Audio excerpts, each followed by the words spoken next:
आप देख रहे हैं विचार क्रांति न्यूज। मैं विनोद भट्ट, सत्य की आवाज जनता के साथ।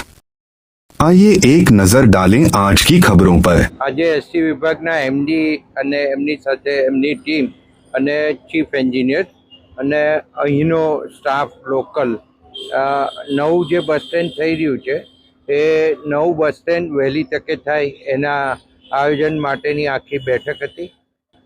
સર્કિટ હાઉસની અંદર આની બેઠક લેવામાં આવી અને જે ઓનર છે બસ સ્ટેન્ડ જે બનાવે છે એ તમામ હાજર રહ્યા અને અધિકારીઓ સાથે બેઠક થઈ।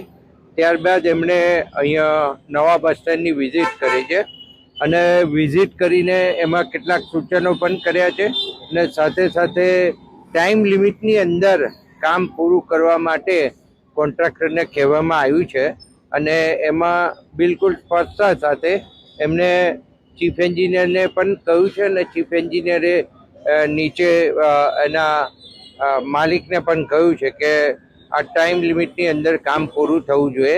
એટલે લગભગ દિવાળી સુધી બરાબર ને, દિવાળી સુધીની અહીંયા એ આપી છે ટાઈમ લિમિટ અને દિવાળી વખતે આ નવું બસ સ્ટેન્ડ પહેલાં ચાલુ થઈ જાય, એનો શોપિંગ એરિયા પછીથી ચાલુ થાય પણ બસ સ્ટેન્ડનો ભાગ શરૂ થઈ જાય એ પ્રમાણેનું આખું પ્લાનિંગ કરવાનું કહ્યું છે અને એ પ્રમાણે આખી કામગીરી આજથી જ શરૂ થઈ જાય એ પ્રમાણે સૂચના આવવા।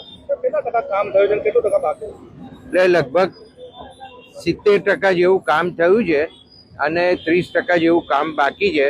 30% જેવું કામ થાય એટલે આપણે પહેલો ભાગ જે બસ સ્ટેન્ડનો છે, જે જગ્યાએ બસ ઊભી રહેવાની છે, એ આખો ભાગ ચાલુ થઈ જાય એ રીતનું આયોજન કર્યું છે।